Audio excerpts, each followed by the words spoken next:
Sir ಯಾಕೆ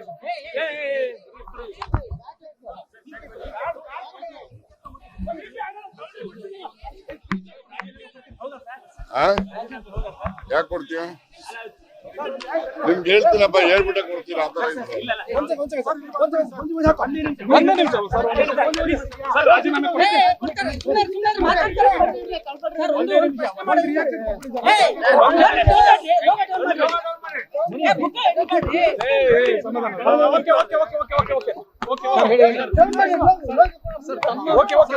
sir ತಾವು ರಾಜೀನಾಮೆ ಕೊಟ್ಟಿದ್ದೀರಿ ಅಂತ ಹೇಳ್ತಾ ಇದ್ದಾರೆ ಸರ್. ರಾಜೀನಾಮೆ ಕೊಟ್ಟಿದ್ರಿ ಅಂತ ನಾನು ಮುಖ್ಯಮಂತ್ರಿಗಳು ಭೇಟಿ ಮಾಡಿ ಬಂದು ಆಮೇಲೆ ನಾನು ರಿಯಾಕ್ಷನ್ ಕೊಡ್ತೀನಿ. ರಾಜೀನಾಮೆ ಕೊಡ್ತಾ ಇದ್ದೀರಾ? ಯಾಕೆ ಕೊಡ್ತೀರಾ? ಹೈಕಮಾಂಡ್ ಒತ್ತಡ ಅಂತ ಇದೆ ಸರ್. ಹೈಕಮಾಂಡ್ ಒತ್ತಡ ಅನ್ನೋದು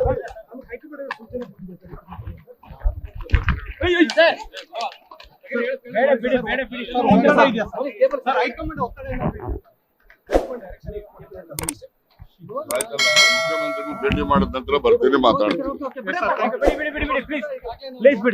ಲೇಟೆಸ್ಟ್ ಹಾಗೂ ಇಂಟ್ರೆಸ್ಟಿಂಗ್ ಸುದ್ದಿಗಳಿಗಾಗಿ ಬಾಸ್ ಟಿವಿ ಕನ್ನಡ ಚಾನೆಲ್ನ ಸಬ್ಸ್ಕ್ರೈಬ್ ಮಾಡಿ. ಹಾಗೆಯೇ ಬೆಲ್ ಐಕಾನ್ ಪ್ರೆಸ್ ಮಾಡಿ. ಇದರ ಜೊತೆಗೆ ಫೇಸ್ಬುಕ್, ಇನ್ಸ್ಟಾಗ್ರಾಮ್, ಎಕ್ಸ್ ನಲ್ಲೂ ಮಿಸ್ ಮಾಡದೆ ಫಾಲೋ ಮಾಡಿ.